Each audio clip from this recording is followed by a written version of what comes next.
The really tiny matchbox style camera, you end up, you know, putting it in your pocket and you end up getting your hands all over the lens all the time. And then sometimes people look at the footage and go like, I don't know, it's all blurry and you know, the quality isn't as good as I thought it was gonna be. And typically it's because the lens has just got a lot of fingerprints on it.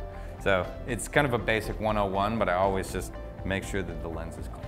And if it's inside the housing and you find yourself in a water setting, we like to actually lick the lens on the housing, and it actually helps beat ocean water, rainwater off. So it's a great way to keep from having big water spots on the camera as it's being submerged and then re-emerges from the water.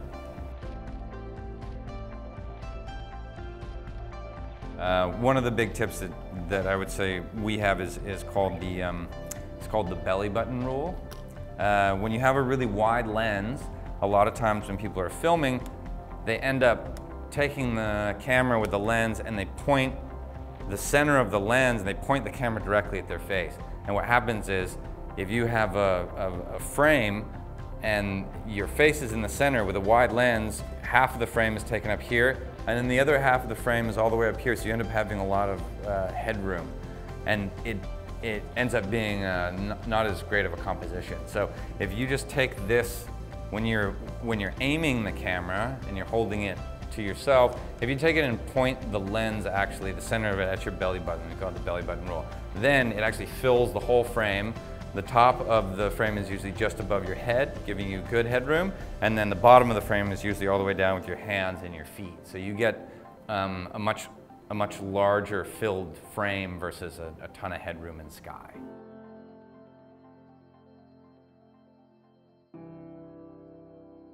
So that's kind of one of the top things. Along with that is when you do POV, we'll kind of show you a lot of people, when, like, whether it's a helmet mount or a head strap or anything, they're going to take this and, or we can put it on you, Chris. Yeah, we can do it, me. Come on. All right. So normally, if Chris is going to film, people go, oh, I'm gonna shoot this right now, but really what they're filming when the camera's like this, they're just filming the sky. They're not really filming anything that's of interest.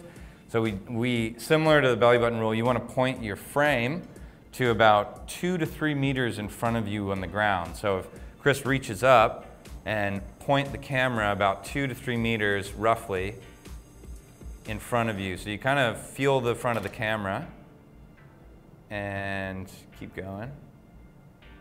Yeah, where's that? Roughly? Feeling 3-ish. That's roughly, yeah, exactly. And that right there, I'm gonna put a nice hat on. This is another top tip. This is style points. Yep. Right there.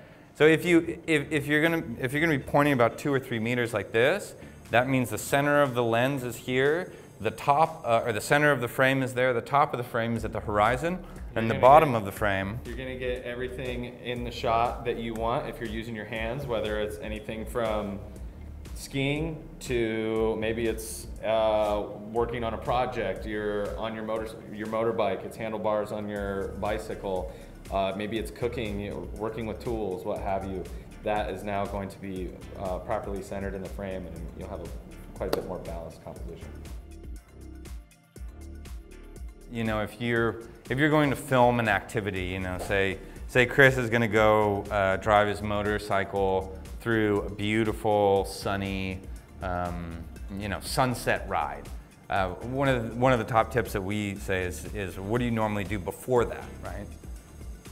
That's a great question, and you're not leading me enough. I'm not, what do you do before that? Well, usually, you know, Chris is gonna not just like turn the camera on right as he's like riding through the moment. He's gonna record, you know, pulling the motorcycle out of his garage, filling it with gas at the gas station. You're giving, generally you want to give the audience, when you're gonna edit the video together, context. You don't just want to be like, oh, boom, I'm suddenly like underwater in a cave, or I'm suddenly on a ski slope jumping off of a jump, or I'm, you know, in the middle of playing with my kid. It's like you want to get everything that leads up to that as well. That kind of helps tell the complete story, is the environment, preparation of going through it. You know, you're picking your kid up from school, then you're taking your school, you're going to record a little bit there, you're going to record a little bit in the car as your kid's singing songs to you in the back seat. And then when you get to the park and you're at the swing set, then it kind of tells that complete story if you're putting together a 2 to 3 minute video, or whether it's with your kid or whether it's riding your motorcycle down the freeway. So the ultimate goal is maybe some singular shot. It's that process that it took to get to that situation, whether it's surfing, you wanted to get a great surf shot. Maybe it's waxing your board, it's walking up to the actual sand itself. Like you said, if it's on my motorcycle, maybe the camera is already mounted on the helmet, but I start recording before the helmet is on my head. It's set down, it's looking at me, I'm walking up, grabbing the helmet, putting it on. Suddenly there's context. How did I get to that point in time that got me that great POV shot?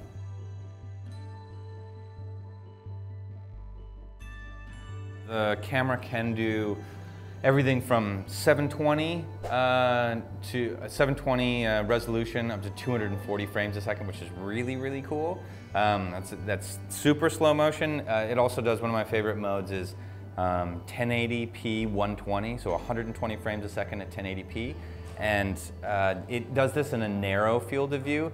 So if Chris is doing something crazy and I want to film him doing a backflip off of a ski jump, I'll actually use 1080p 120 narrow field of view because it's a little bit more narrow, and I'm going to make him, he's going to be a lot closer in shot. I don't have to be right up in his grill. I can be a little bit farther away at a safe distance, and I'm also shooting it in very slow motion. So the nice part about it is he's jumping over, you can really play that back from 120 frames a second. You play that all the way back at 25 frames a second.